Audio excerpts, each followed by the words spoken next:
Pasamos a ver otra implementación distinta del tipo abstracto de datos lista. Esta vez ya no vamos a utilizar arrays, sino otro mecanismo distinto que son las listas enlazadas. Si esto os pilla de nuevas, pues puede resultar un mecanismo más complicado, pero también es un mecanismo muy importante. Antes de ver la implementación del tipo abstracto de datos lista mediante listas enlazadas, os recuerdo por aquí las operaciones que tenemos que implementar. No las voy a volver a explicar todas. Si quieres verla con calma, pues dale al pause, que para eso está. Pasamos a ver qué es una lista enlazada. Pues es una secuencia de nodos, en la que cada nodo tiene, por un lado, información arbitraria que dependerá de lo que yo quiera almacenar en la lista. Puede ser una cadena, puede ser un número, etc.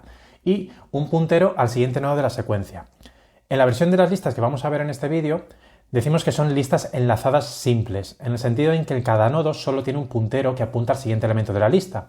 Luego ya más adelante, en las siguientes semanas, veremos pues, listas dobles, por ejemplo, donde cada nodo tiene dos punteros, uno al siguiente nodo de la lista y otro al anterior. Las listas enlazadas simples las voy a representar de esta manera, como tenéis aquí en la imagen.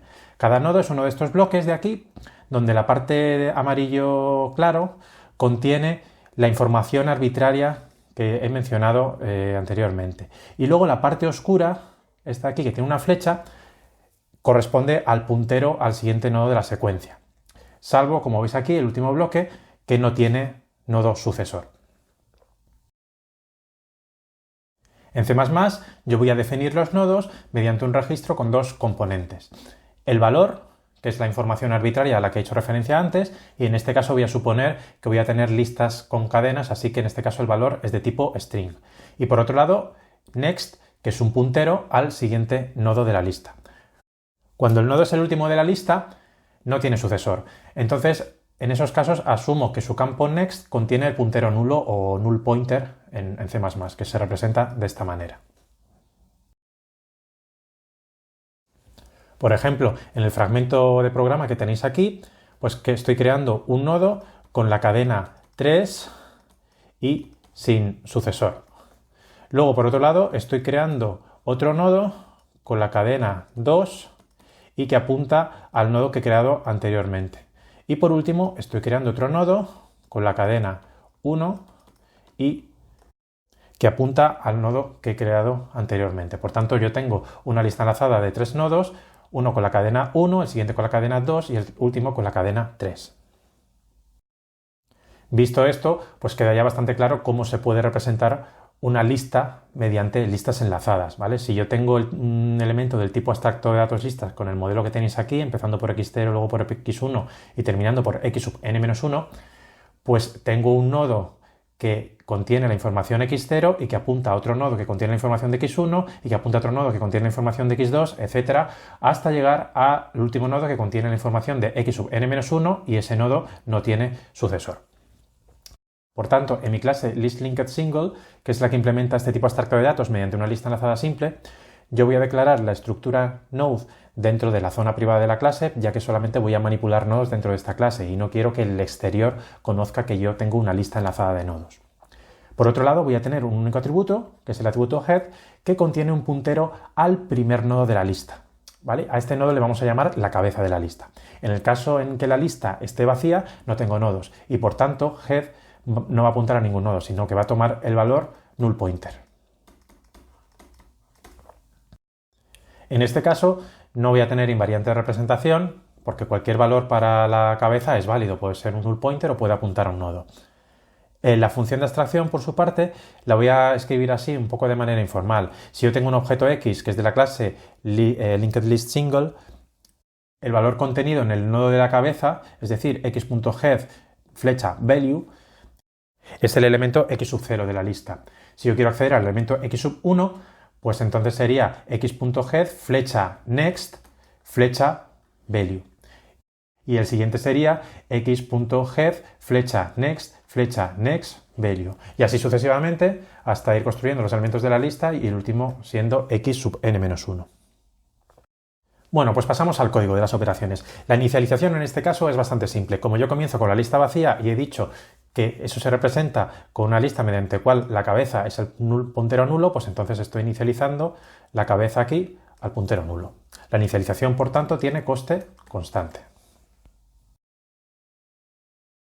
Pasamos ahora a la operación más fácil, que es añadir un elemento al principio de la lista. Para eso voy a crear un nodo que contiene el elemento nuevo como valor y como nodo siguiente la cabeza. Este nuevo nodo va a ser el primero de la lista, por lo que ahora tengo que actualizar head para que apunte al nuevo nodo en lugar de al antiguo. Todo esto tiene coste constante. ¿Eliminar el primer elemento de la lista? Pues también es sencillo. Para empezar, voy a comprobar que realmente la cabeza apunta a algún nodo, ¿vale? Eso significa que al menos yo tengo un elemento en la lista. Por otro lado, voy a guardar en una variable auxiliar la cabeza de la lista. La voy a llamar oldHead. Ahora, cuando elimine el primer elemento, la cabeza de la lista va a ser el segundo. Por tanto, voy a actualizar el atributo head para que apunte a headNext. Y por último, libero el nodo correspondiente al primer elemento, el cual estaba apuntado por la variable oldHead. De nuevo, todo esto tiene coste constante. Ahora pasamos a implementar la operación para añadir un elemento al final de la lista. Esto ya es más complicado, porque ya tengo que navegar por todos los nodos desde el primero hasta el último y enlazar el último con el nuevo nodo que yo creo. Así que lo que voy a empezar es creando el nuevo nodo, con la información que me mandan a añadir, que está en el parámetro elem, y sin sucesor, porque va a ser el último de la lista. Y ahora yo tengo que enganchar este nodo con el resto de la lista. Para eso voy a distinguir casos. Si la cabeza es un puntero nulo, significa que hasta entonces yo no tenía elementos en la lista, por lo que el elemento que estoy insertando ahora va a ser el único elemento que tengo. Va a ser tanto el primero como el último, por lo que la nueva cabeza va a ser ese nuevo nodo. En caso contrario, yo tendría que ir recorriendo los nodos desde la cabeza hasta el último. Para eso voy a declarar una variable que se llama current, que empieza apuntando al primer nodo. Y voy a ir avanzando current hasta que llegue al nodo del final. ¿Qué es lo que distingue el nodo del final de la lista de los demás? Que no tiene sucesor. Por tanto, la condición de salida del bucle va a ser que current flecha next sea null pointer. En otras palabras, me mantengo en el bucle siempre que current flecha next sea distinto de null pointer. Y a partir de ahí yo voy actualizando current en cada iteración, de modo que tras la primera iteración tomará el valor current next, en la siguiente current next, etc. Así hasta el final de la lista. Cuando ya salgo del bucle, current apunta al último nodo de la lista. Por tanto, no tengo más que actualizar el atributo next de current para que apunte al nodo recién creado. El coste de esta operación es lineal con respecto al número de elementos de la lista, ya que tengo que recorrer todos los nodos hasta llegar al último.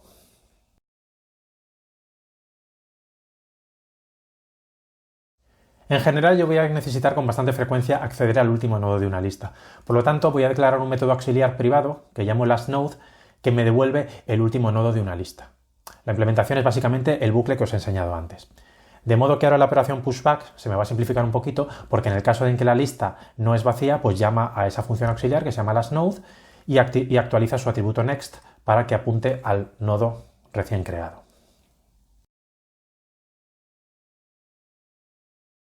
La función para eliminar un elemento al final de la lista es incluso más complicada. En primer lugar, voy a suponer que la lista no es vacía. Y ahora voy a distinguir casos. Si la lista tiene un solo elemento, es decir, si la variable apuntada por head es un nodo cuyo próximo nodo es null pointer, pues ese es el elemento que yo me voy a cargar, que voy a eliminar.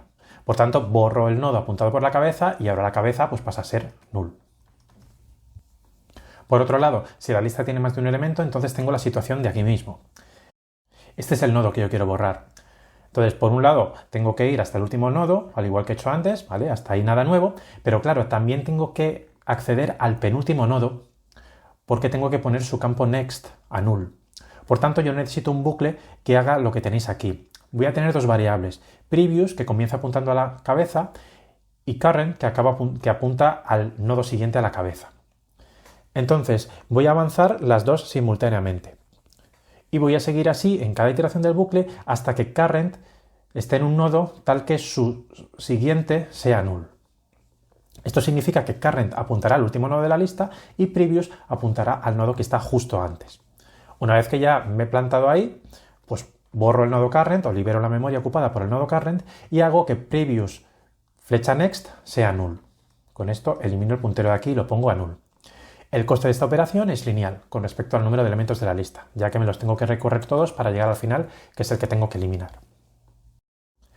Acceder al primer elemento de la lista es relativamente fácil. porque está dentro del primer nodo, así que no tengo más que acceder al valor que está dentro de la cabeza. Y todo esto tiene coste constante. Sin embargo, para acceder al último elemento de la lista, tengo que irme hasta el último nodo y devolver el valor que se encuentre allí. Bueno, como ya tengo un método privado que me devuelve el último nodo, pues no tengo más que llamar a esa función y acceder al valor contenido dentro del nodo que me devuelva esa función. Como lastNode tiene coste lineal con respecto al número de elementos de la lista, el coste de la función back también es lineal con respecto al número de elementos de la lista.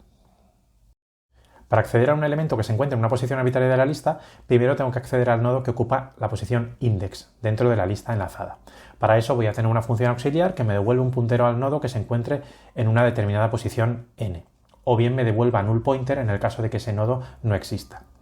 Así que el método add no tiene más que llamar a ese nodo, comprueba que el resultado es distinto de null, porque en caso contrario estaríamos accediendo a una lista fuera de rango. Y por último, accedo al valor contenido dentro de ese nodo. Con respecto a la función nthNode, pues básicamente estoy haciendo un recorrido de izquierda a derecha, comenzando por la cabeza, al igual que ya he hecho varias veces. La diferencia aquí es que también voy llevando un contador que indica el índice del nodo que estoy visitando actualmente. Y cuando ese contador llegue a n, me paro y devuelvo el nodo en el que estoy. Por el contrario, si el nodo actual es null pointer, significa pues, que me he pasado o me he salido de la lista y por tanto no existe nodo enésimo. En ese caso, pues devuelvo null pointer. El coste de este método es lineal con respecto al índice al que yo quiero acceder. Para obtener el tamaño de una lista, bueno, pues tengo que recorrerla de principio a fin y contar el número de nodos que me voy a encontrar. Bueno, pues este es el recorrido y numNodes es el contador.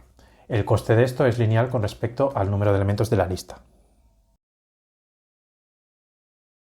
Para mostrar una lista por pantalla, primero imprimo el corchete de apertura. Si la cabeza es un puntero nulo, significa pues, que no tengo elementos, por tanto imprimiría el corchete de cierre y ya está. Si la cabeza apunta a un nodo, imprimo el valor de ese nodo, para empezar. Y luego voy recorriendo el resto de nodos y voy imprimiendo los valores correspondientes, cada uno de ellos precedido por una coma. Por último, de nuevo imprimiría el corchete de cierre. Bueno, aparentemente ya tengo todos los métodos, pero no, nos queda uno. ¿Cuál es? Nos falta el método destructor. Este método va a llamar a una función auxiliar que se llama deleteList, que libera todos los nodos a partir de la cabeza.